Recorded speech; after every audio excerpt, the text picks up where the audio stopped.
What's up, everybody? You are tuned into the Elks Call, your home for Edmonton Elks fan talk. Co-hosting today was Jason from the Stampeders Roundup. I sure hope he returns. But otherwise, we are coming to you live on Shotgun Sports Network with the replay airing.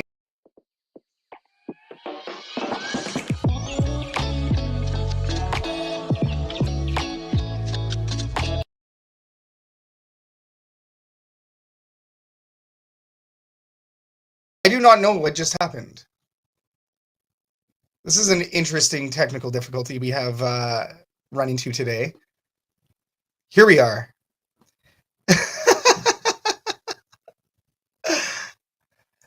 Jason, I can't hear you at the moment, which is interesting. I can't hear you. You are muted for whatever reason.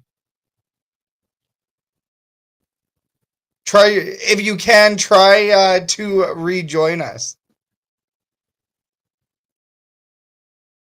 I got nothing, pal.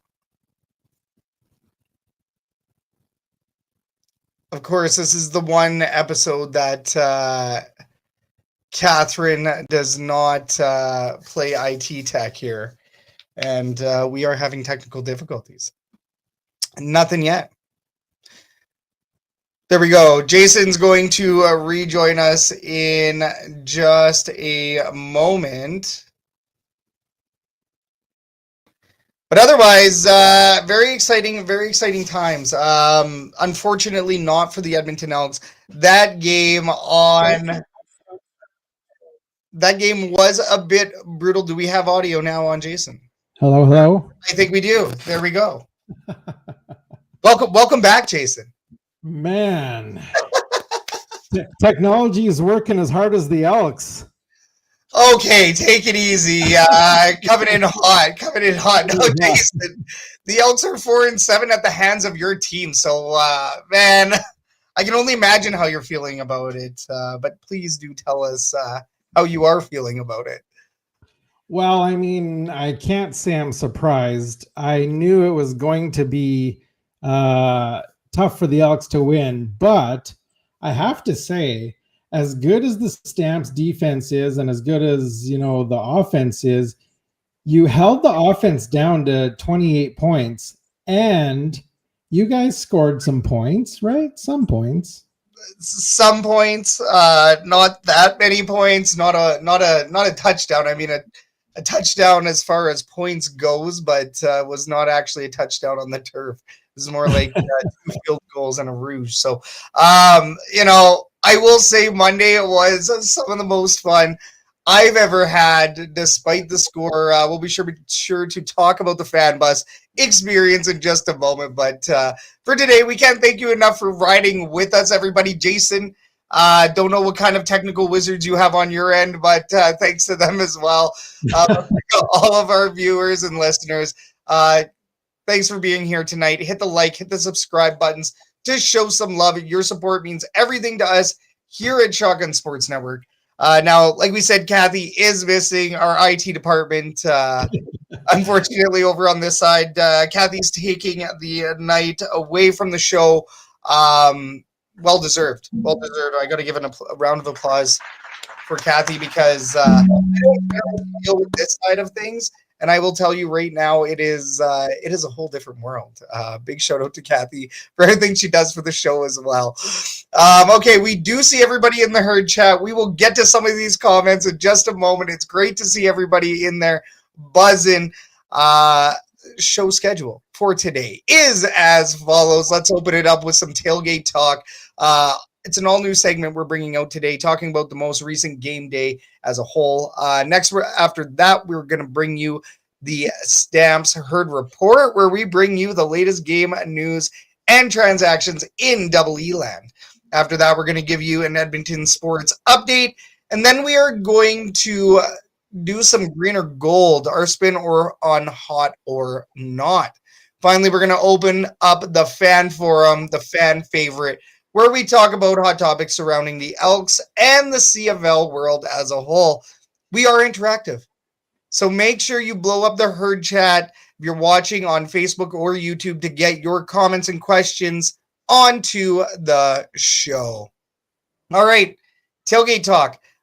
Jason, you weren't quite at this tailgate, so let's talk about it from our end of the woods and your end of the woods and right through it. This tailgate talk is brought to you by Royal Retros. Code Shotgun Sports, all caps, no spaces, will get you 10% off over at royalretros.com. They are the throwback kings. Go check them out. They do have some great CFL PA merchandise as well. All right, so the EST Labor Day bus, that was an experience. Jason, did you see anything online about it? I did. I saw lots actually. TSN actually even did a feature on it. So saw lots about it, and I'm sure it'll become a yearly thing now. I feel kind of bad that I don't know that the Stamps are doing anything like that I know of for this weekend, but you never know. Well, and I did see, I want to say it was, maybe it was just a local bar, right? With game ticket, you can go and ride a bus from the bar to McMahon or something like that. I haven't really heard much coming from Calgary, but I will say it was pretty wild, man. You know, you were supposed to be there for 9:45. A lot of people were there for 9:30. We jumped on 2 buses, so they managed to fill 2 buses. Also had a wait list for a third, which was great. The potential was there for sure. 3 in a row, Edmonton Elks at that point. That definitely helped as well. But yeah, I mean, we all had a pretty good time. Ken Borchuk, who is here in the herd chat. Good evening, Ken Borchuk. He was also on the fan bus, so he can attest it was a pretty wild time. Yeah, I mean, you know, you get complimentary 2 bevies, or 2 bevies are included with the fare anyways, for what you pay to get on the bus. Edmonton Elks giveaways, won this shirt. It was great. Some singing, laughing, and then, of course, pit stop in outside of Red Deer and Gasoline Alley. So that is your neck of the woods, Jason. My neck of the woods. You could have hopped on the bus and came with us. I could have snuck on the bus. Yeah, no, it was pretty good. And then, of course, we got to McMahon. Now, Dave McKinnon from Section T, he ended up bringing 2 briskets, so we actually tailgated right outside of McMahon there, right in their tailgate. So that was very interesting. It was a blast. I think it was pretty good, except for the game. The bus ride home could have been happier, but it wasn't exactly sad. You know, it wasn't that bad. Well, that's good. That's good. Not a lot of crying, or no, not too much. Anyways, what was your experience on game day? What did you get up to? My experience on game day was pretty slack. For those who have seen online, I'm going through a little family crisis right now. My brother-in-law was in a car accident and he's in pretty rough shape, but my wife's there helping, so I've been trying to kind of keep the household and everything together here. But my game day, I sat down. I had to actually subscribe to TSN again because I couldn't get my my web stream working. So I subscribed to TSN just in time for the beginning of the game, and then from there it was straight to the moon. Love that. You know, obviously with your family member there, definitely best wishes, thoughts and prayers as well. Sounds like it's a pretty serious event there, and nobody wants to see that. So first and foremost, definitely thoughts and prayers, and hoping for the best on that. There are some links on your page as well. So if you're listening or watching, feel free to go check out Stampeders Roundup for that link. But yeah, I mean, sounds like it was not as tiring as my day, I will say. Now, of course, we do have some comments here. Oh yeah, we have some pretty good comments. There was some gold on the TSN stream as well, as you said. You did see some of that. Ken Borchuk does say what a blast it was. John does want me to give my thoughts on McMahon Stadium. Maybe we'll do that later on. Supersized Indiana Jones. Our bus was nicer than the stadium, at least. And I was curious on your thoughts because this is your first game at McMahon, correct? Yeah, let's do this now. So we'll get to the story about supersized Indiana Jones in just a minute. It's one of the greatest tags ever. But McMahon Stadium, it's aged. It's aged a lot. I think that it could be demolished and built over, right? Kind of like Mosaic. I think it's just at that point in time where it does need to be replaced. I will say, driving up, it's pretty cool seeing the 4 stacks. The tailgating section, that is something on its own. I have not seen a tailgate in Canada that big. The Toronto Argonauts have the space, but they don't have the fans. Calgary has the fans, and with it being Calgary's, the University of Calgary's property, it's interesting to see how they allow people to, pay for parking. You have to tailgate with your tarp or your tent on the grass, which is a bit interesting. You can't have any pop-ups technically in the parking stalls, or from what we were told anyways. We were just trying to set up our camp wherever, and we got in trouble for that. So there are some rules out there, but McMahon Stadium as a whole, I mean, I can see why Calgary fans love that building, but I can also see where it is probably number 1 on the list for CFL stadiums to be replaced. What are your thoughts on McMahon Stadium, Jason? Well, you're definitely right. I think at this point, it's the oldest stadium in the CFL and could definitely be replaced or upgraded. I like it because of the nostalgia. I like the old time stadiums that are built like that. I like the concourse where you feel like you're right outside, and I like that thing. But that being said, there comes a time when you have to think about fan safety, player safety, all kinds of stuff like that, and it is getting old. And I'm not sure if it's starting to fall apart yet, but it's got to be close. Yeah, I mean, I think was the turf recently replaced down there? Yeah. I would say it was, yeah. Yeah, it was just replaced before training camp this year. So I'm not going to be surprised if that's the turf's final run. Like that turf probably won't be replaced at McMahon Stadium. The stadium will be replaced. That's what I'm thinking there. But overall, I mean, 5-year-old yelled at me that Edmonton sucks. So that was very interesting. But there were some golden moments. I mean, I think we all know how this game went, but we will review it here in just a moment. I do want to mention one of the greatest TSN clips ever, the ones with the bus. They ran the clip of Dustin Nielsen shaking everybody's hands, and Zachary from EST, he gets off the bus.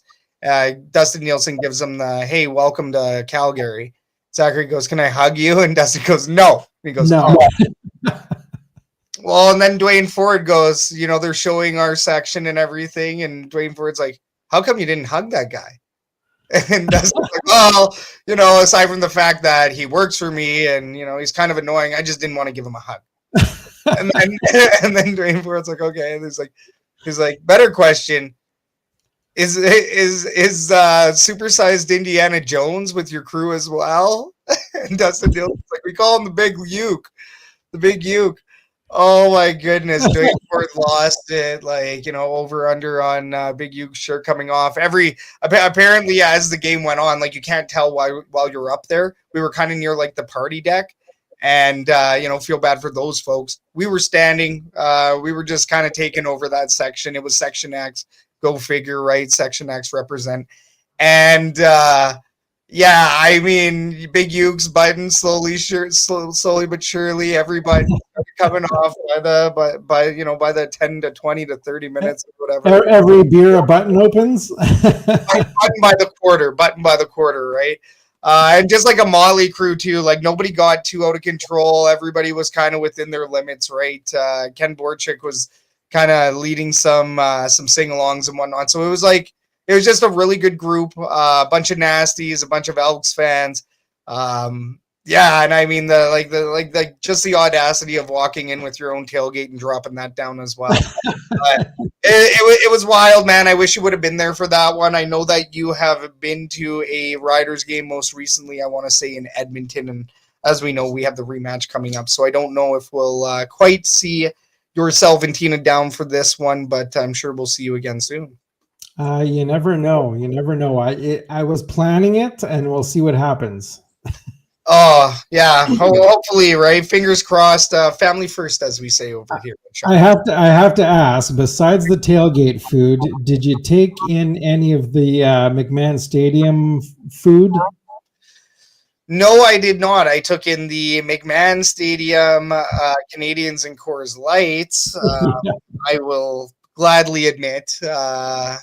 Who knows, right? I just didn't want to get poisoned. No, I'm just kidding. No, would never imply anything like that. But yeah, no, we had food waiting for us on the bus. Once again, the EST Labor Day bus did have pizza, so that was fantastic to jump on the bus with. And then we did take that pit stop in Gasoline Alley, so everybody kind of loaded up on food. Also, shout out to Andrea and Jason for the Gasoline Alley eats. They ended up doing wraps, so it was like beef wraps or something like that. Yeah, unreal day, score side. John Kirby did say, see me carrying the tent. I will say one of the nastiest promos ever. There is a video on the Elks social media. It looks like I'm carrying in a body bag, body bag, and it's black and red. So sick, right? But unfortunately, it was the Elks that most likely needed the body bag that day. So very disappointing. The legend of supersized Indiana Jones will live on after that game. There's just great little storylines that did not involve the Edmonton Elks losing. I will get to a couple more comments here. Plug for Canadian Brewhouse. Ken Borchek knows what's up. Those were good pizzas. Dwayne is a legend from supersized Indiana Jones. Ken also switched from Facebook to YouTube. All right.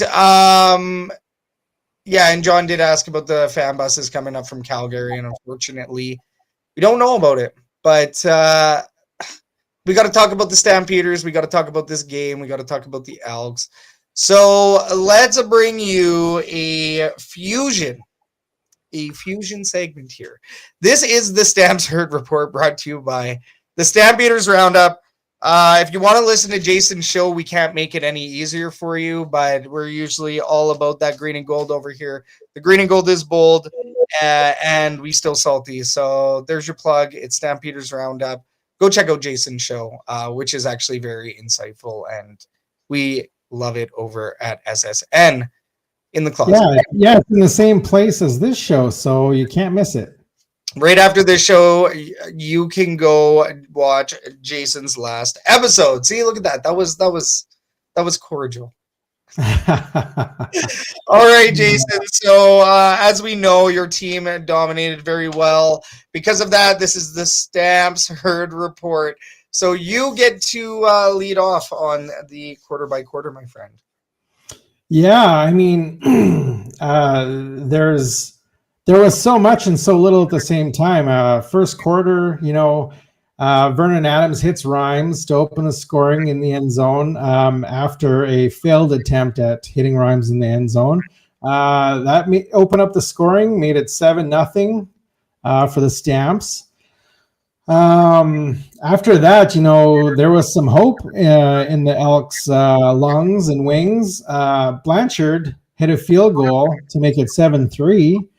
Unfortunately, that was all the scoring in the first quarter. Definitely not a barn burner, this one. No, I'll say too, on that first quarter, it was a back and forth affair, right? Oh yeah. Cody Fajardo did see his first sack of the game, a bit earlier on, right? And then the Elks were also able to stop a touchdown, but then they allowed one towards the end of the quarter. And Justin Rankin almost got going.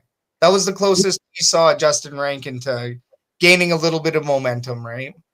Yeah, and that momentum may have helped a lot. You never know the way momentum can shift a game like that. One score can change a game totally. Yeah, and I think that's I mean, that's going to be a theme of my notes here.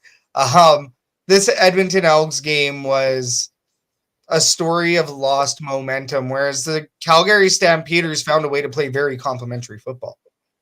Yeah, I find they kind of picked up momentum as the game went on. Second quarter, Rennie Paradis, who doesn't miss much, makes it a 10-3 game. Then the Elks, deep in the red zone, bobble snap, and the Stamps recover. Jake Sresna was also injured in that quarter. I didn't actually see what happened to him. I somehow missed that. I don't know how. Yeah, no, and even I did watch the replay on it. I want to say it's the same knee or leg injury that he's been dealing with. I would assume that he's gone ahead and re-aggravated it, right? So was he rolled on? I think so. I know that it was less than 5 minutes to go when he did go down. We were standing up top. When I saw the replay, I didn't quite catch exactly what happened, but I do know that it's that same leg. Yeah. Blanchard misses a 32-yard field goal, however, gets a single because in the CFL we like to give runner-up points. We like to give envy points or mercy points. That makes it 10-4 with 15 seconds left in the half. So the half should be over, right? No, not in the CFL. Not in the CFL. The Stampeders get into field goal range, and Paradis hits a 49-yarder to extend the Calgary lead 13-4 heading into halftime. Explain giving up that much field position and a field goal with 15 seconds left in the game. Mind you, the Toronto game, you saw what can happen. Yeah. And I wish this would have been one of those. I really do. And unfortunately, it just wasn't. Like, the Stampeders ran away with it. Now the bobbled snap was a gut punch, and then the punt return touchdown ended it all. We will get to that supersized Indiana Jones. So we'll bring that comment up for just a little bit longer. But apparently Jake Sresna did go, was carted off at halftime, so that would have been Niles Morgan then with less than 5 minutes ago. I do know that Niles Morgan went down as well in this game, which was, insult to injury at that point. I feel bad for Philip Grovac. He's a great guy. Unfortunately, that bobbled snap was not a good look. You just can't have that, right? I don't know if it went high. I don't know if it was a wild snap. I don't know exactly what happened there, but I'm pretty sure it was on Phil Grovac. He would love to have that one back, right? I didn't even see where it hit him. Well, and that was just after a strung along drive by Fajardo and the likes of Curly Gittins Jr. They were fighting momentum, right? And then all of a sudden, you fumble the ball. Once again, you can't have that. And then you have injuries. So it was a tough quarter, very tough quarter. 13-4 at the end of the quarter. So painful, man, just painful. But you guys were celebrating. It was good for your team. We were celebrating. You guys had something to celebrate in the third quarter. Jake Julian was awarded the Best Actor Award for his portrayal of a kicker who has been contacted. This guy just bringing it today. I've never seen a guy hit the turf so fast and so hard from being touched on the chest. And you know what? I will say, act away, Jake Julian. I'm sure he wasn't. I'm sure he got touched somehow. I'm happy he went down, and I'm happy that we got the penalty against the Stamps. Now, to be fair, contact is contact. I guess he doesn't necessarily have to go down, does he? Yeah, he went down. He right? No matter what, it was a benefit for the Elks. Now, we'll say they did battle pretty hard in that third quarter. except for the fact that obviously that punt return touchdown, right? Was that Yeah. That was with just over 6 minutes to go. The Stamps did return that punt, that punt all the way to the house. Unfortunately, 85 yards. man, how many yards again? Sorry, 85. 85 yarder for the 20-7 lead. Yeah. And then Well, the Elks continued to get sacked after that. You forgot to mention before that, Blanchard hit a 52-yard field goal to make it 13-7, and then that kick return makes it 20-7. So Blanchard, he can hit the field goals. He can. That one that was missed earlier on, which was, converted to Rouge. What was that? Like a 32-yarder or something. Yeah. Yeah. Right. So very disappointing to see that that miss earlier on. Now, Vincent Blanchard, got to give him some props here because he does manage to get his composure together. He does manage to pull through these games, and he did with this 52-yarder. So, I mean, if there's going to be a positive in this game, I will say Vincent Blanchard coming through and pulling it together for that 52, pretty big. So, all right. Yeah. Talk about. Yeah, so fourth quarter, kind of wrap up real quick here. Quincy Vaughn with a 1-yard sneak for a touchdown, and Dedrick Mills runs in the 2-point convert to make it 28-7. And then to end the game, Julian Grant had a nice catch and run down to the Stamps 2-yard line. Of course, wiped out by a Cody Fajardo fumble and recovery by the Stampeders. Now, I don't know about your view and the replays you saw, but upon further slow-mo review, it appeared that Fajardo, when he went to cock his arm back to throw the ball, that the ball might have hit Rankin's shoulder pad, didn't it? I believe so, because that was declared a fumble, right? Well, I'm interested to know if they called that a forced fumble or not, because, I mean, that wasn't really forced. No, well, and if anything, I thought that wasn't even a fumble at all. I thought that there was forward momentum on that. Oh, I couldn't tell from the replay I saw. It got all the way. We were also standing all the way up in Section X, but we were all pretty upset about that one. Yeah, so I mean that could have. I don't know if that would have brought Edmonton back, but it certainly would have given them some momentum. But yeah, final score ends up being 28-7, and like I said, I'm not shocked the Elks lost. I am shocked that the Stampeders didn't blow the doors off them. Well, and I mean, for us, we consider this doors blown off. I mean, when you see the performance, right? Like the offensive line was bad. Cody held onto the ball too long at times, but it just wasn't it was just a bad combination. It wasn't a good combination for the Edmonton Elks in this game. And I mean, the offensive line is affecting the run game too. Justin Rankin was, borderline invisible in this game. And then, of course, the injuries to Morgan and Serezna, Niles Morgan going down and Jake Serezna going down as well. Jake Serezna getting carted off. So it's not looking good. That was an insult to injury type of game. And then that return touchdown was the nail in the coffin for the Edmonton Elks in this one. It's end of the third quarter for us. We saw this as the end of the game. And I think if you want to watch competitive football, you don't think that your team's going to lose until the final second, right? For Stampeders fans, they were celebrating. They were already kind of in that mood of just contentness. It's not like it was really fighty between our sections or anything like that. So you could just tell. You could tell that, unfortunately, that was the end. And the punt return touchdown, that one really stung. Kind of painful. So, yeah, I don't know. Where did you think the end of game was, per se? Or where did you think that the Stamps really had it in the bag? That punt return touchdown definitely was the nail in the coffin, no doubt about it. Like I said, that had Fajardo, converted on that one red zone possession, the game they may have made a little bit of a comeback, but I don't know.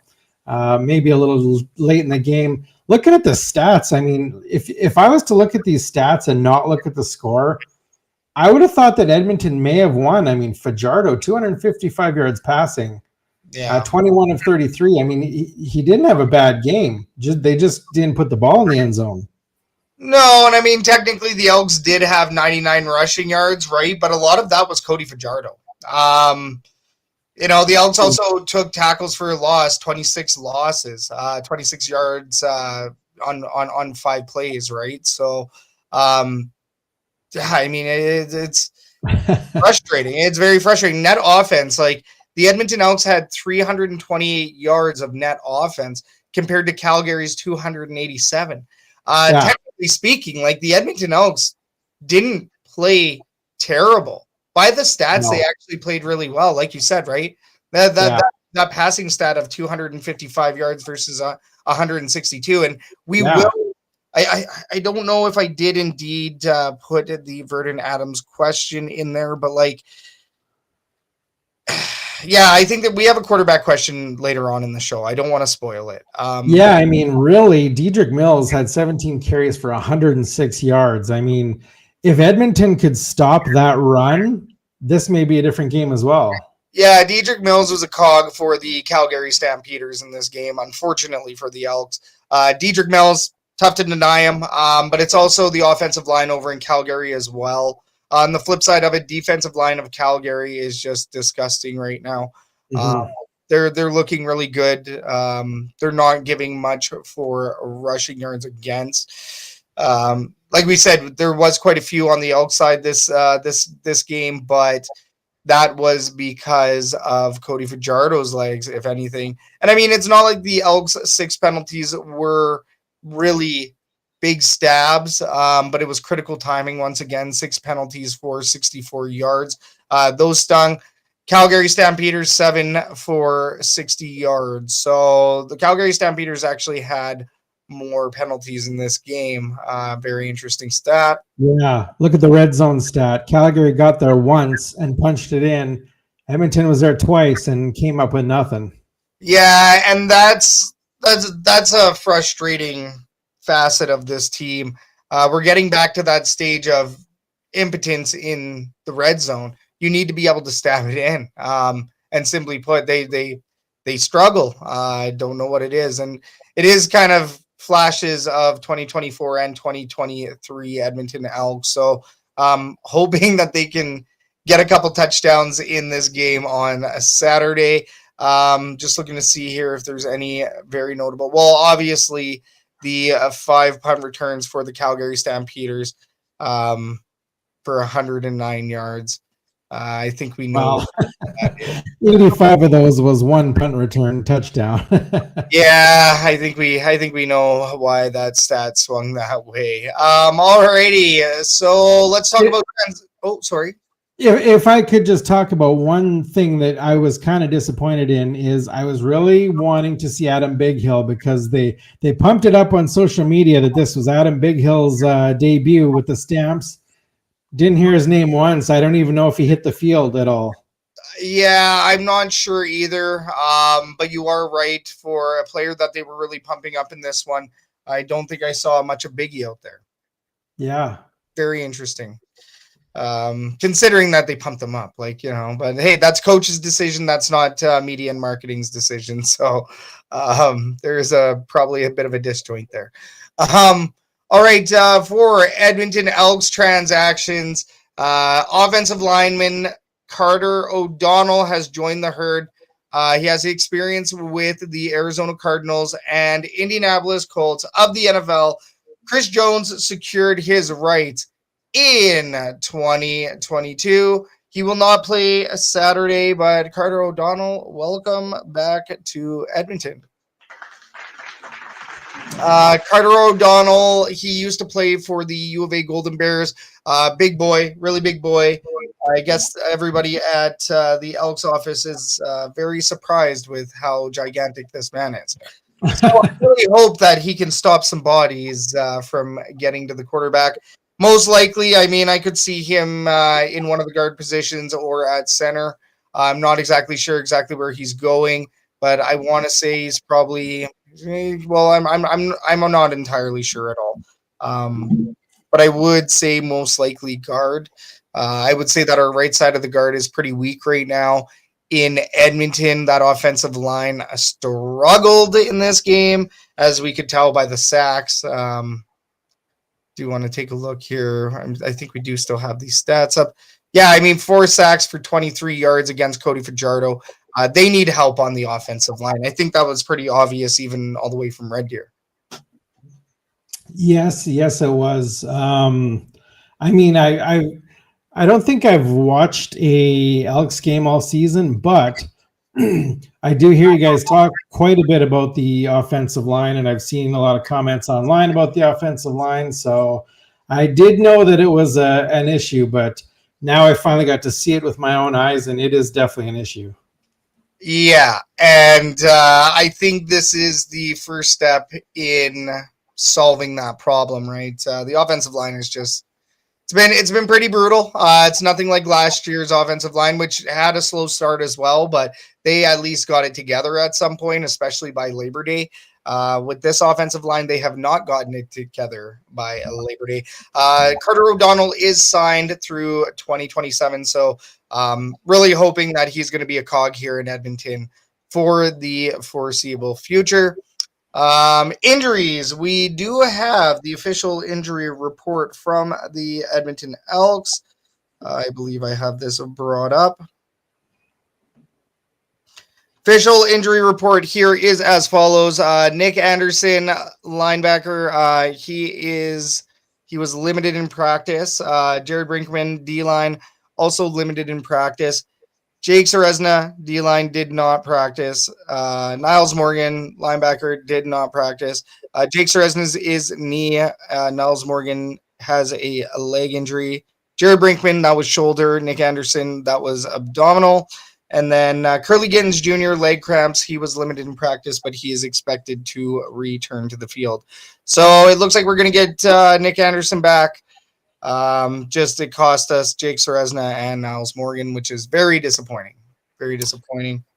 I did notice in the game on one of the sacks, or was it the fumble, that notice Cody Fajardo was wincing, so I was kind of wondering if he might come up with some type of injury after that, but it appears not. Our boy survived. St. John does say here in the herd chat, what up, St. John? Half our team is injured. Yeah, you're not wrong. We have a lot of critical cogs. Uh-oh.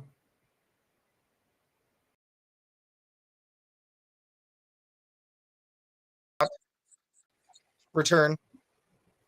This is weird. I don't think that was me. Something happened. I see it on the screen, so I don't think it was me. Hey, we're back. We're back either way. We're back. But yeah, no, Niles Morgan, I would not expect him to play on Saturday. He may even hit the 6-man. Jake Serezna, do expect Jake Serezna to hit the 6-man. Really hoping that he returns this season. No word on that, but it does not look good for Jake Serezna. Prepare for the worst, but still praying for the best. And then, Nick Anderson, expect him to return on Saturday. So, that's good news. Now, any other updates? I don't think so. We did talk quite a bit about the EST Labor Day bus. Game preview. We have the Labor Day rematch coming to Commonwealth Stadium on Saturday. Kickoff is at 5 p.m. Mountain. The tailgate is at 2 p.m. Mountain. We expect to see a lot of green, gold, red, white, and black. It's going to be a good one. Jason, what are you doing for that game? That's a good question. If I'm available, I would like to try and make it up for the game, because that's always a fun time. The tailgate and the atmosphere and the rivalry. I really wanted to go to the game in Calgary, but the circumstances did not allow. But this weekend, I'm going to really try to make it. No, that'd be cool. We would love to see it down in the tailgate. That is Lot B. We're over at Stall 182. You know the drill. But yeah, man, it's always awesome seeing you up in Edmonton. Always a good time. Tailgate's awesome. You know how it is. It's always a big game day vibes down at Commonwealth before the game. Now for this one, Stampeders back at home. Do I feel good about it? No. Do I think that there's a high chance, high percentage that the Edmonton Elks lose this one? I think so. Yeah, like I don't even know how to predict this game. I do not know what to expect. Can the Elks get it together in this one? It's tough to say. They are at home. It would be nice for the Elks to pull off the win. If they do, like, it's going to be a tight 20-17 type of game. What do you think, Jason? Well, last week I told somebody that I was actually scared that the Stampeders were definitely going to lose one of the two games. Right. I still in the pit of my stomach feel that we may. Oh, it was with my talk with Ryan Ballantyne on my show. I said, sure as heck, we're going to lose one of those games, either because we're not taking the Elks seriously enough, or just because of how this weekend rivalry always works. So in the back of my mind, there's a little piece of me that thinks we'll lose, but we shouldn't. Yeah, I mean, fingers crossed that we do indeed win on our side. Fingers crossed that you guys do indeed lose. Go Elks. We now, you may have this coming up later in the show. I don't know. Tell me if you do, and we'll skip to that. But who are you starting at quarterback? Yeah, there is... Yeah, we do have a question later on it. I did have to quickly check. Yeah, we're going to talk about the quarterback scenario in just a moment. But yeah, I mean, I think that if the Elks stop the run and if the Elks don't shoot themselves in the foot, I think that they can win. Also, Charlie Default here in the Herd Chat, which... Unfortunately, because of our technical errors, I think it's because of the way that we launched our stream today. We may run into this a couple times, but my name changed to Clay for a moment. So he says, hi, Clay. Did they rename the Elks Stampeders game the Wild Rose Bowl? We were talking about that on last week's episode. Shout out Clay for returning to the Herd Chat. But yes, we were trying to come up with names because, you know, they obviously had the Stampede Bowl. But there's the Banjo Bowl, there's the Harold Ballard Bowl. Why don't Elks and Stamps have a bowl? I mean, as a Stampeders fan, I think we should rename it the Labor Dub game because we got the dub. Here goes. Terrible. What are you doing? No, just kidding. That was kind of good. No, seriously though, I actually thought about this yesterday. I thought, you know, that's the Labor Day game, obviously. I think they should actually come up with something for the return match. I think that'd be a great idea, great marketing. The CFL won't do it though, of course.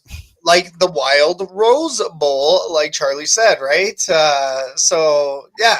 No, I think that we should have something like that. I think that would be fun. Now, player to watch. It would be so easy to go for Nick Anderson on the Double E side. You know what? Screw it. Ode to Catherine.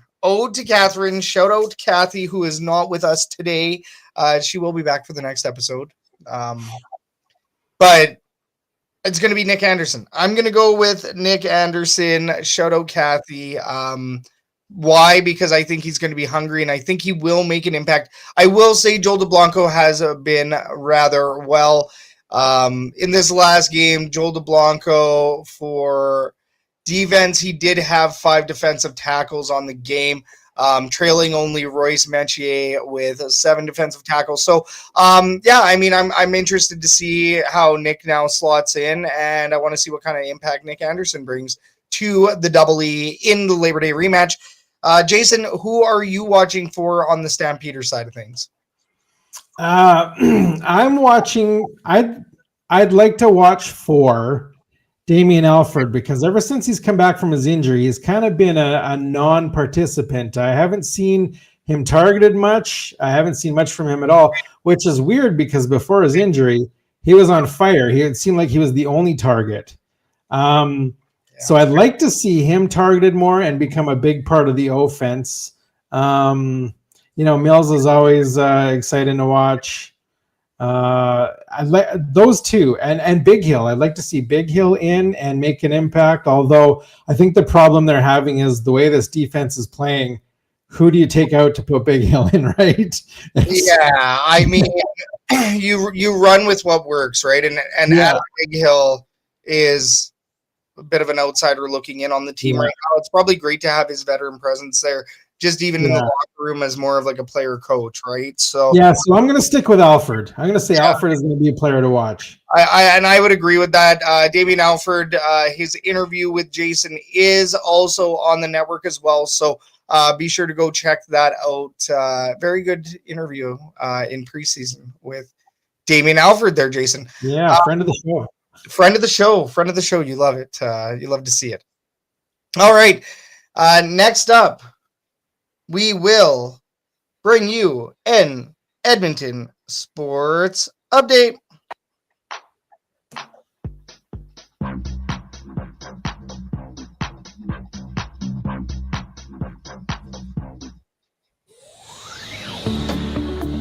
Your 4-7 Edmonton Elks were defeated by the Calgary Stampeders by a score of 28-7 on Monday. They are hosting Calgary at Commonwealth Stadium for the Labor Day rematch on Saturday as they look to even the series. Kickoff will be at 5 p.m. Mountain. Your Edmonton Oilers are back in town with informal skates happening this week. The Oilers rookies will host the Calgary Flames rookies next Friday at Rogers Place. Tickets on sale tomorrow. The Edmonton Oil Kings kicked off their training camp last week. The team is preparing for their first preseason game on September 5th versus the Prince George Cougars in Hinton, Alberta. For more coverage, check out Shotgun Sports Network's new Oil Kings page, The Royal Line. The Spirit of Edmonton Labor Day Rematch Brunch is another great double E event. For $225, you get unlimited sluice juice, not your standard brunch meal, entertainment, alumni, giveaways, and so much more. Check out goelks.com for more information. Don't forget that Love Pro Wrestling has events every month with their next event featuring the Clandestine Wrestling Society on October 2nd, and then the main event on Friday, October 3rd, with tickets as low as $10. You don't want to miss out. We're the Elks Herd and the Stampeders Roundup. You're up to date. A big shout out to the viewers. We'll keep it rolling. Big shout out to everybody for tuning in to the Elks Call tonight. Sans Catherine. We're here with Jason from the Stampeders Roundup and Scout from the Elks Herd, myself. Please do hit the like, subscribe, the favorite buttons. Your support means everything to us here at Shotgun Sports Network. Once again, we can't thank you enough for riding with the herd. All right, this isn't red and white. Sorry. This isn't red and white. This is going to be green or gold, which is our take on hot or not. Green or gold is brought to you by the Rouge, White, and Blue podcast. Oz and Joe have you covered in the latest happenings in the CFL from across multiple borders. Rouge, White, and Blue, Americans talking Canadian football, only on Shotgun Sports Network. New episode released yesterday. Good episode. New episode out yesterday. Jason is a frequent listener. I tune in as often as I can. Have not caught the next one, but I'm definitely going to be checking it out tomorrow. They do awesome. I believe they're second on the network right now. You and Rouge, White, and Blue are in a bit of a tie. But I think they have the following. They've been around for 10 years now. So fantastic CFL insight. Great guys. Oz and Joe, fantastic stuff. But let's talk about green or gold. So here's how this works. We're going to bring up a topic or an item, and if you like it, you're going to vote gold. You're going to vote gold. And then if you don't like it, you're going to vote green. Herd chat, you know what to do. Vote with us. Throw your vote into the herd chat to have your voice heard. All right, green or gold, green or gold. Elks. Gold is good. Green is bad. Remember that. Exactly. Gold is good. Gold is the best. Green is like, I don't hate it, but it's just not. Yeah. Gold. When you think green, think of the Riders. I like. We'll give some applause to that. I think that was pretty good, Jason. I love it. Now, Elks all white uniforms. Herd chat, let us know. Throw your vote in there. Jason, what is your opinion on the Elks all white uniforms? I am definitely a gold. I like them. I think they pop. I think it yeah. Love it. Love it. So you're gold. You are voting gold. Now, oh, wait. 3, 2, 1. Gold. Oh, it did echo earlier. Dang it. Does it echo with my voice or just yours? Oh, it might be just mine. It's just yours. Dang it. We got to get you an echo button over there. I'm getting one of those boards. All right. You are saying gold. You know what? I'm gonna say gold. Simply put, I mean, they're beautiful uniforms. Can't wear white after Labor Day, so I see why they do it. Charlie here does say green. He doesn't like the all white. John also is not a big fan. Wow. A green. That happens. I mean, this is clean. They're clean. They pop. They stand out. If you get dirt on them, you can tell very easily, right? I think that might be. Yeah. They don't get too dirty anymore now that all the fields are turf. Yeah, that's true. All the scuff marks, the red scuff marks. That's part of the problem. All right. We don't have any more votes. Let's move on to the Stampeders black gunslinger uniform with the pinball horsey shiny decal on the helmet. Green or gold? Jason. I am a gold for the jerseys, but a green for the helmets. Interesting. I miss the I don't know what to call them, but that helmet they had where the black fades to red and then it has the silver horse on the side. That's the pinball helmet. That's I believe what we referred to as the pinball helmet back in the day. That's why I called that the pinball horsey, because it's the only shiny element. It's silver, yeah. Yeah, it's the only part of that helmet that has moved forward. I miss that helmet. I just like I missed the 2015 signature series helmet and jersey combo, the double E, which is what that one is. That's a signature series jersey. But yeah, was that the helmet with the big double E on it? Yeah, without the oval. Yeah, it was green, has the big double E's on the side. Yeah. Just the best. We do have. I love this. Okay, so we have a gold from Charlie. Charlie says gold. Over here, supersized Indiana Jones. Once again, everything stamps is green. Everything stamps is green. Yes, the supersized Indiana Jones. Yes. John Kirby says green puke. You know what? Biased. I really want to. I will say green, but the thing is that without the stamps all black, you cannot have the Edmonton Elks all white and have that contrasting effect.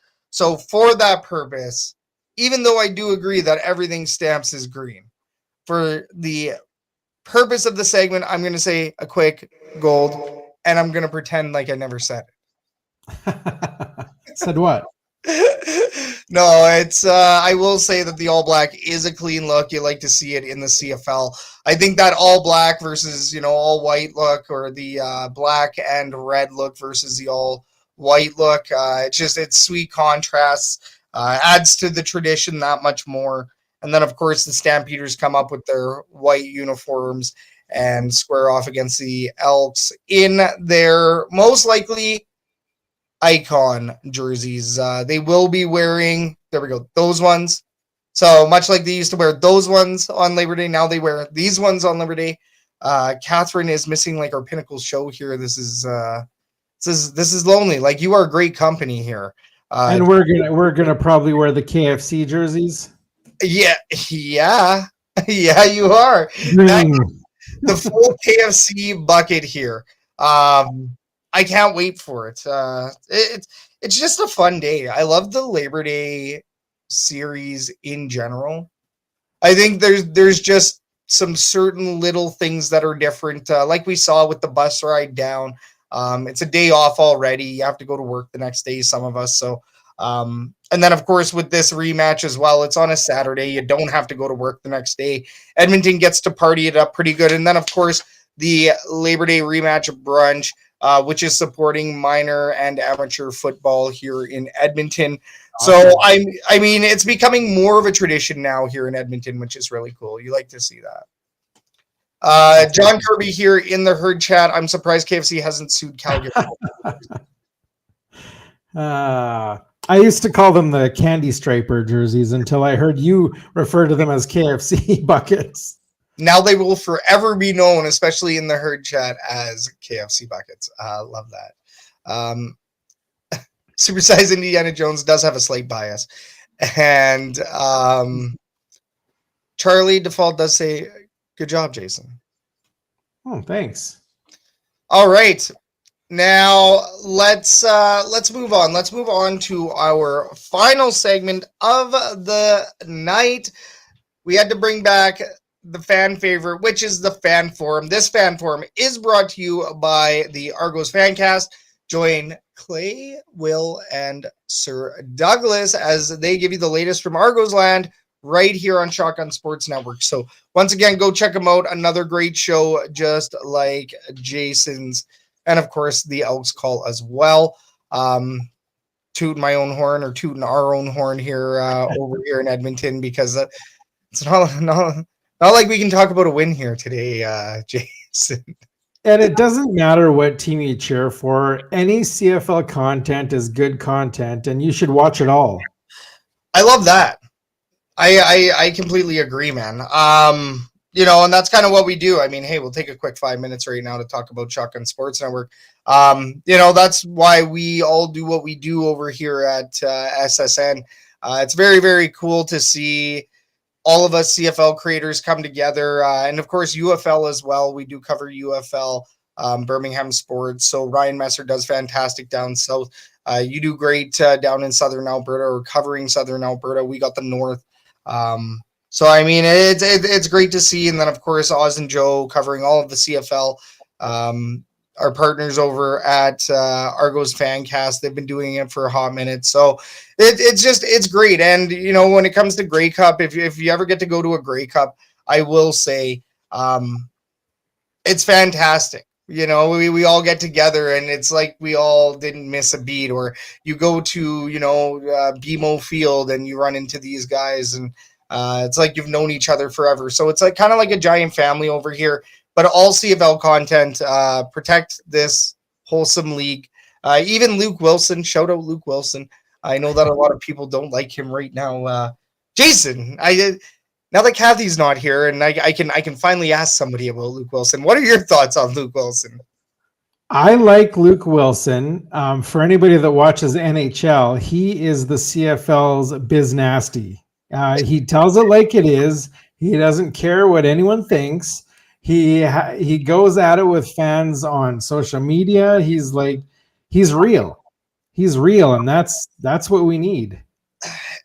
And thank you for saying that, because I think that his tactics are a little bit crazy at times. I do indeed question like what he's doing at times. He does get into it very heavy with fans, but at the same time, you are right. It's a little bit of that shock factor. It's very engaging, right?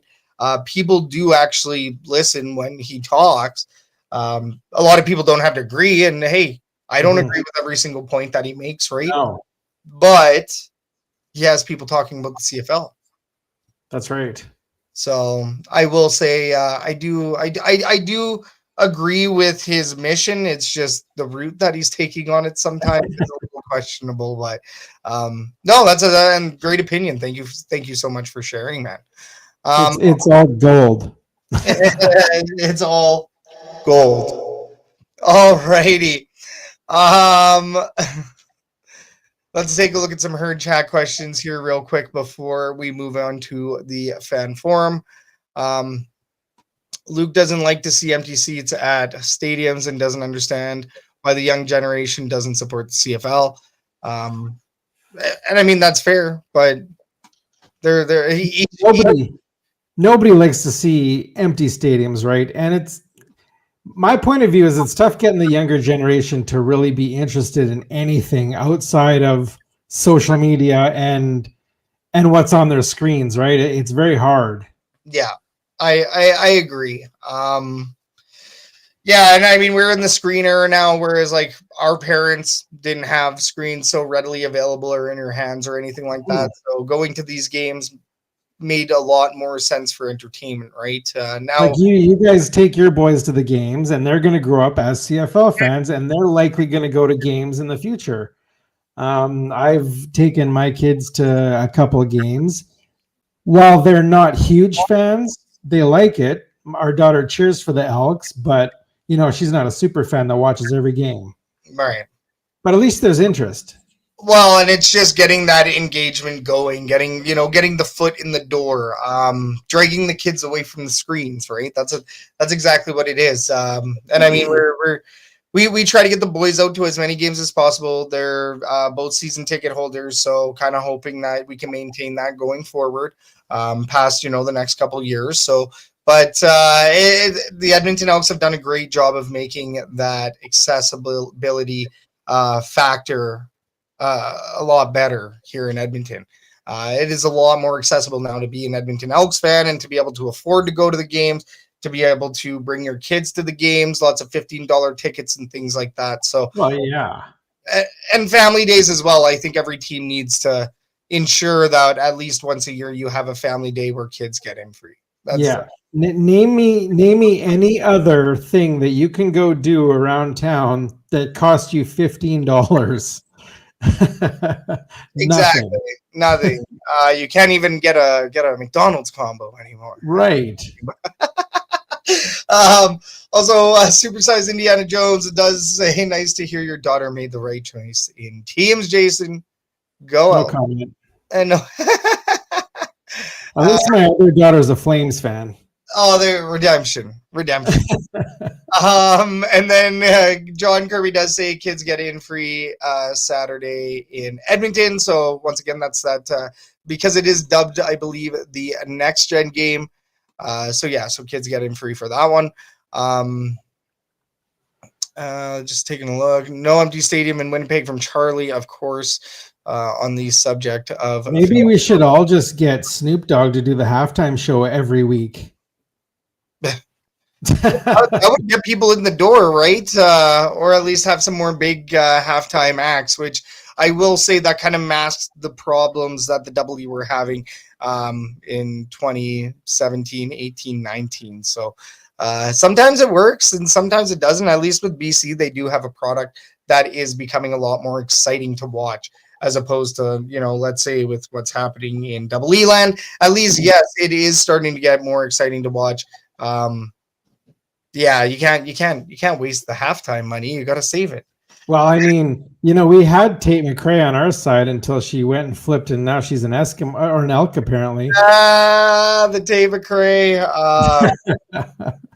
One of the best, worst pieces of content. It was fantastic. I've never done an AI meme before, and apparently it was a success. So shout out everybody that saw that one. Shout out you. All right, fan forum time. This is how it works. In this segment, we're going to talk about the hottest topics surrounding the Edmonton Elks and the CFL world as a whole. I kind of as we've been doing here. Now, Herd Chat, officially blow it up. Get your comments and questions onto the show by getting them into the Herd Chat. And then, of course, for this season as well, we will be taking a fan question to ask everybody. So I think I did see a couple in there, but if you do have a question, we do have time today. So make sure you throw it into the Herd Chat. I'm kind of curious about that John Kirby comment. Which one? The NFL one or? No, are you going to smash the Calgary car on Saturday? Is there a story behind that? Yeah, so basically the Edmonton Elks will have a smashable car outside of the tailgate, just outside of the tailgate. That's great. So yeah, usually where the big double E's go, they have a car painted red and decked all up in stamps, stickers, and yeah, and Edmonton fans get to beat it up and destroy it and have some fun with it. Not sure, I'm not 100% sure. Anybody in the herd chat, please let us know. Is there going to be a flyover in Edmonton on Saturday? I want to say we already got a flyover this year, so therefore, if there is a flyover, it's probably Larry's personal fleet. You won't get a flyover, but you'll get Larry driving the fire truck into the bench, right? No, he has his own planes that have been flying over the stadium. Oh, that's right. I did hear that. That's right. Yeah, he has like a 1930s biplane. It's crazy. So to answer your question, John, I probably will not sneak away, and it's just because we have to serve so many sliders. Have a good night, Ken Borchuk. We see you. Thanks for tuning in tonight. All right. So I guess we'll ask this question. We did talk about it earlier on. Nah, you know what? I'm not going to. It's about the offensive line, but we pretty much tackled, no pun intended, tackled everything on that. Let's ask this question here. So Vernon Adams Jr., quarterback of the Calgary Stampeders, was upset with his own performance in Monday's Stampeders win. Can you believe it? He was upset with his own performance. Now, while he performed well enough to secure the win, the Elks caused many faults to allow the Stamps a victory. Cody Fajardo also struggled in Monday's game, indicating good defensive play on both sides. So, who will be the better quarterback in Saturday's game? And why? Is it Cody Fajardo or is it Vernon Adams Jr.? Who is going to be the hero on the day? Adams, I have to say, he did throw a few balls into the turf, low thrown balls, a couple overthrown balls.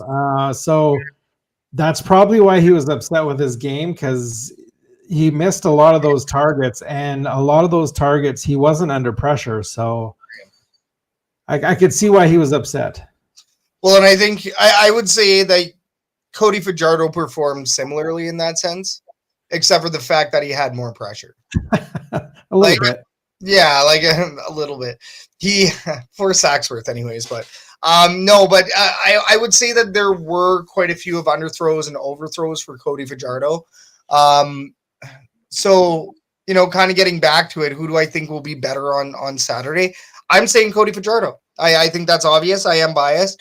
But I think that was the very low end of the spectrum for Cody Fajardo's performances. That was one of the worst ones that we've seen. Credit to Calgary for being so good. Credit to Calgary's defensive line for breaking down that pocket very often.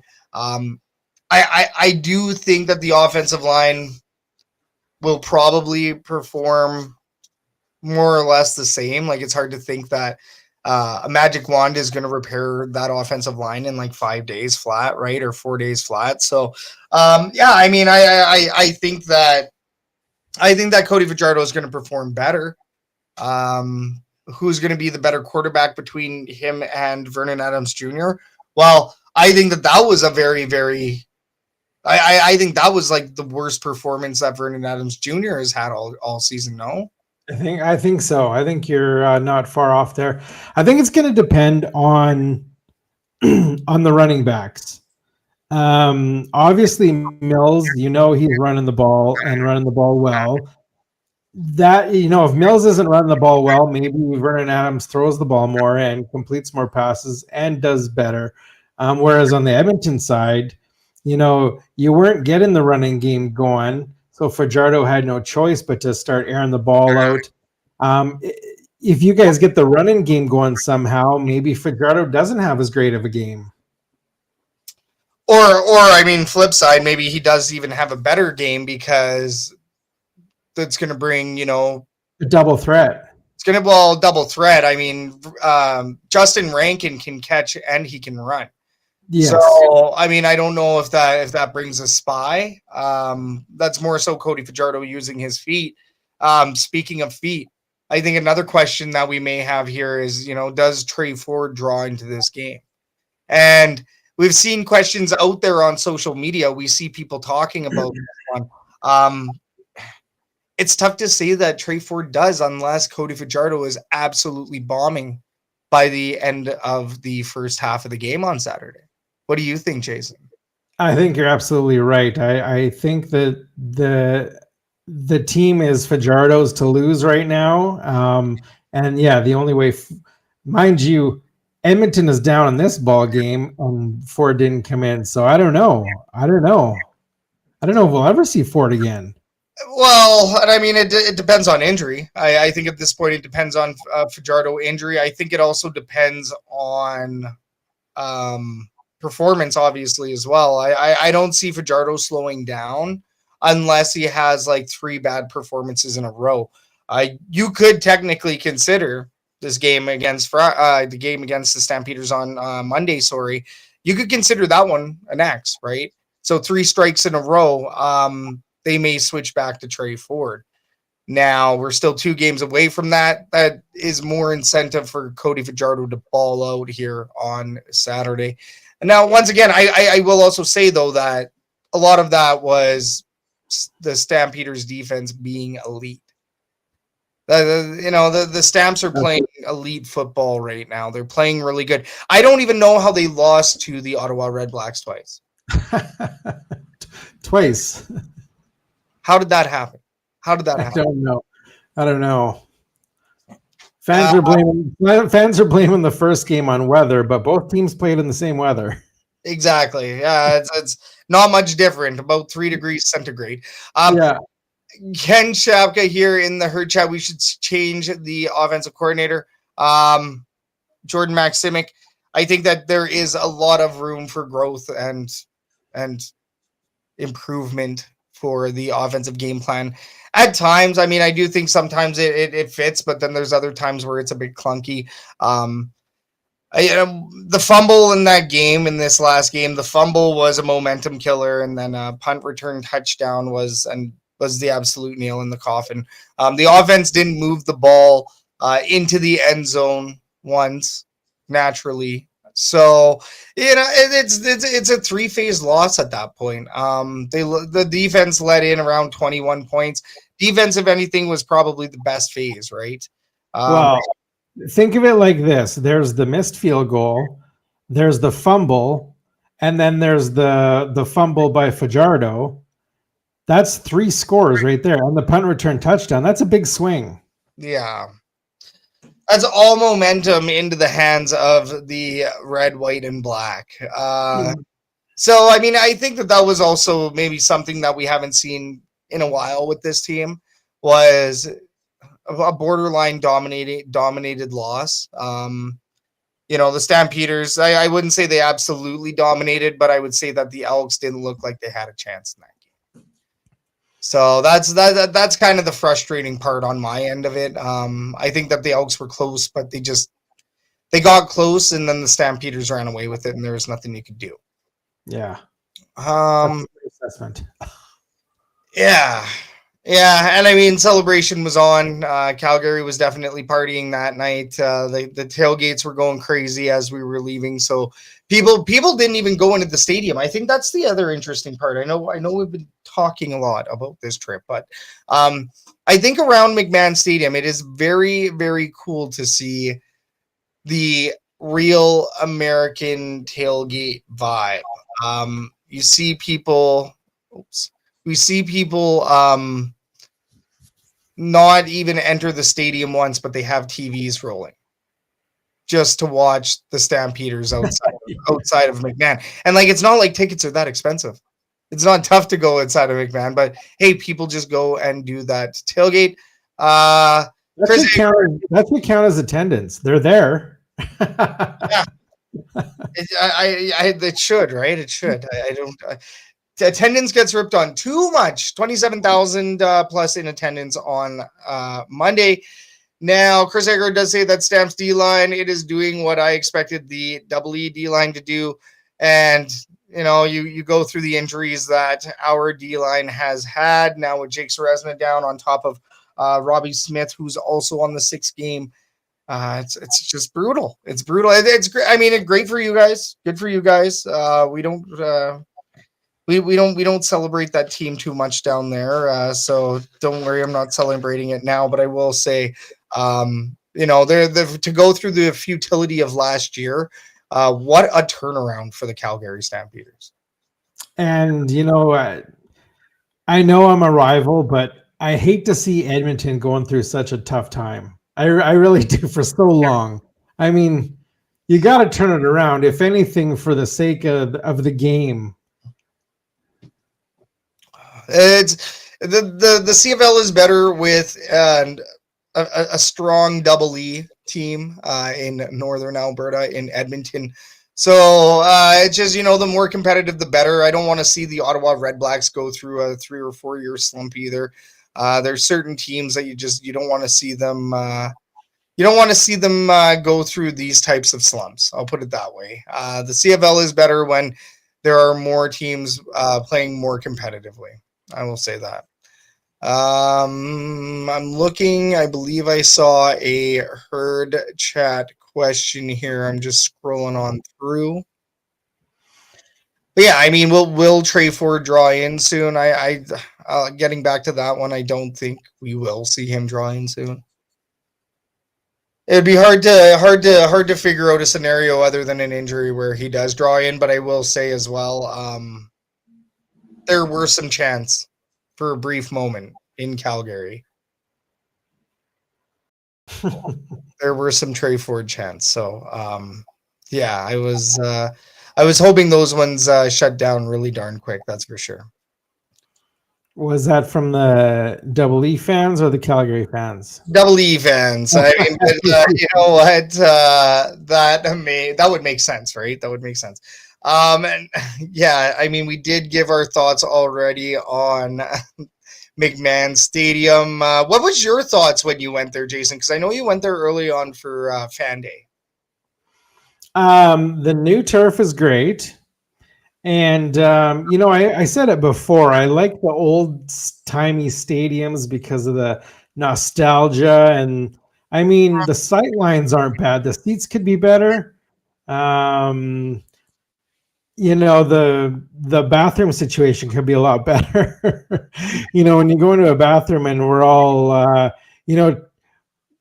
pardon the pun, but we're like horses. We're all peeing into a trough. I did see urinals,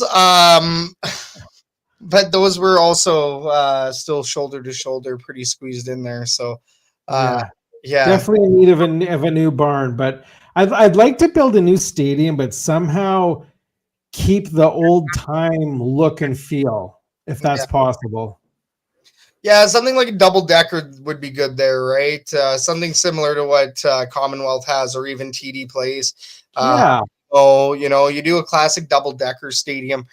You can capture a lot of the magic. Like, I like those big four posts. Like, I don't know what they use those for. Did they have like snipers up there or something for any? No, they have wires attached to them to anchor the speaker system that's in the middle of the field. Oh, okay, that makes a lot more sense. I'm like, yeah. There's a ladder. It looks sketchy. I mean, would you be able to? What's the challenge you do there? Spend one night up in a McMahon Tower? I don't know. Yeah, like when we build a new stadium, if it ever does happen, I don't want to see a stadium like Mosaic or like the one in Winnipeg. For one, Calgary will never fill it, and number two, I like the old style. Yeah. Yeah, and I agree with that. I mean, I do like the classic feel. If we rebuild the Commonwealth Stadium or anything like that, I'd say go no roof. Very controversial take. So, but hey, it's Canadian football. You're supposed to be out in the elements. Supposed to eat it up Canadian style. Right. John Kirby does say build a stadium that can't hold concerts because I want Edmonton to get the stadium shows and not Calgary. So Selfish take by John. Good for you. But then also he does ask, should the CFL count tickets scanned for attendance instead of tickets bought? I mean, I think how do they do it right now? it's tickets bought. Okay. So it's not turnstile, which is turnstile is like the true reading, right? Right. Actual attendance. Yeah. So what are your thoughts? Herd chat, let us know. I do see Charlie in here in the herd chat agreeing about the ticket attendance. You know, should they count tickets scanned? I think that would be great. I would like to see both numbers. I mean, just give us both numbers. Here's what's bought. Yeah. Here's what's recorded tonight. And I mean, you can count them both. But I mean, people want negative attendance numbers for whatever reason. I don't think we should have that. For the sake of, I guess, like in certain scenarios, like I agree with the transparency. I'll say that I fully agree with the transparency. If you're gonna do it, show both. If you're gonna do it, show both. None of this one or the other, right? Because we will attest. We've seen some really bad attendances for both of our teams over the last while. So if you count a turnstile for that, it's going to be a really, really bad look for the team. It could actually discourage attendance. Now, counting the tickets bought, well, sure, it fluffs up the numbers, but now you're starting that controversy of, okay, you guys are fluffing your numbers. This is obviously not the true attendance today, and we've already seen that argument pop up a lot in the last while. So yeah, I would have to agree. I'd like to see. I mean, a lot of tickets are bought by pubs and radio station, I'm sure, and all kinds of stuff like that. So it is not really a true reflection of the attendance because not all those tickets are used. They're not, number one, they're not all given away, and number two, the ones that are given away, they may still not attend games because they could be given away to people who aren't even fans. Well, exactly. Or, somebody's just looking to flip them and sell them, and then you don't know what happens with them after that.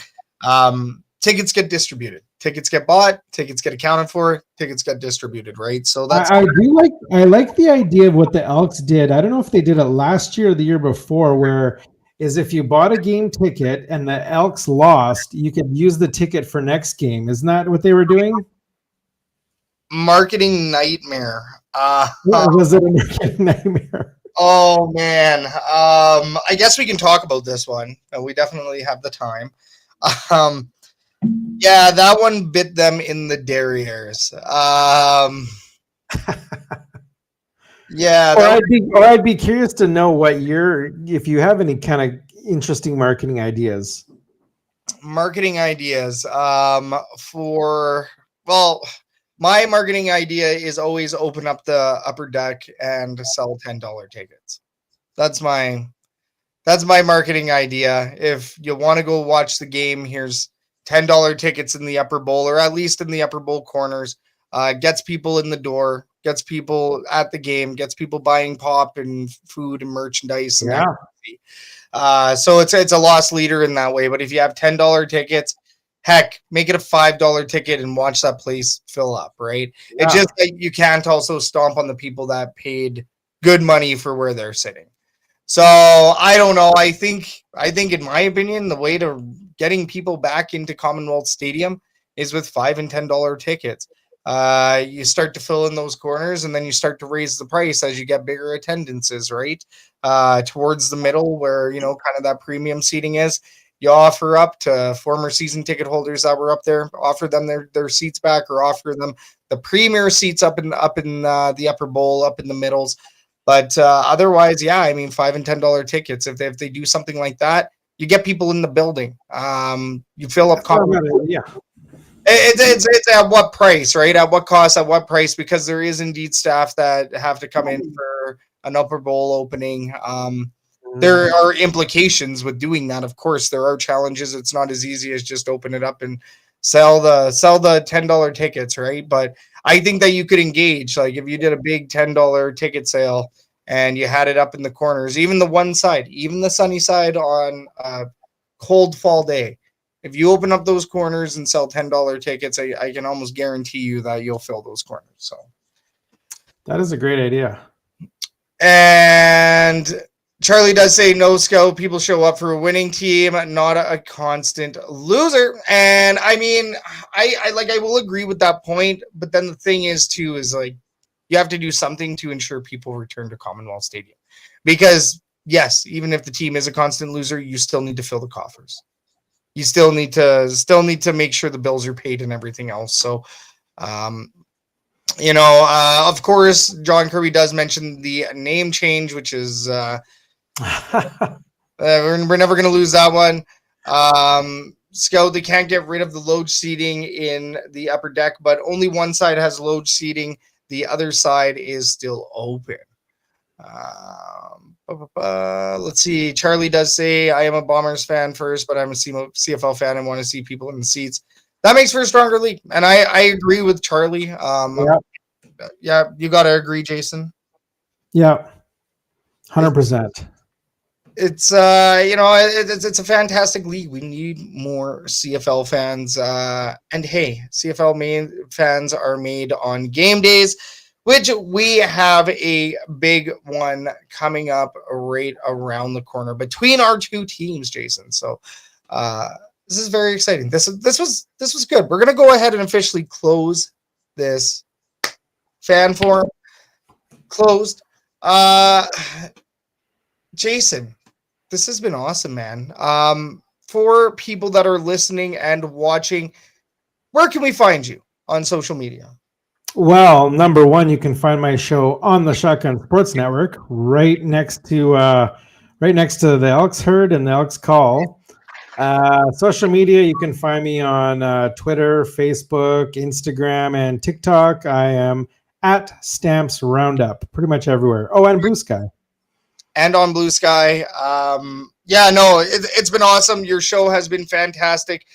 Chats with Nick Lewis, who was once again on Shotgun Sports Network, long before we had either of these shows. So Nick Lewis is always a great chat. Derek Dennis, Damien Alford, Derek Dennis, Double D, Jay McNeil. Jay McNeil was also a great chat on your show as well.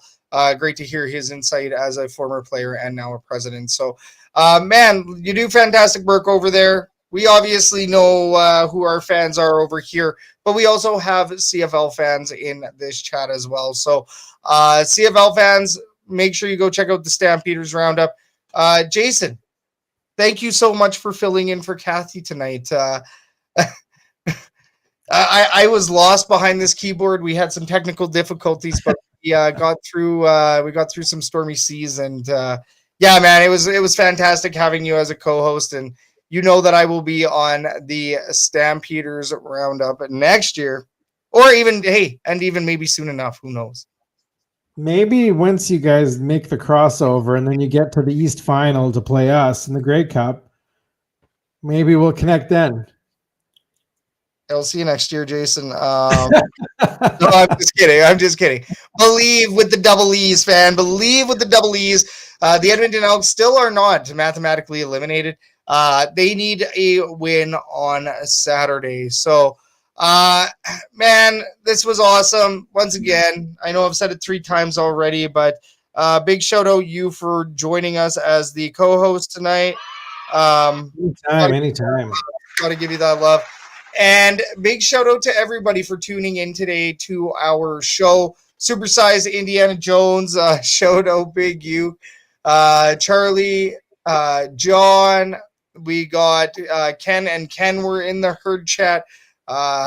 So many Sinjin. We saw Sinjin in the herd chat. So big shout out Chris Agar. Big shout out to everybody that tuned in and got some comments into the herd chat. We can't thank you enough for joining us. If you are watching, it was on Facebook, which is the Elks Herd, or on YouTube, which is Shotgun Sports Network, where you can find the Stampeders Roundup as well.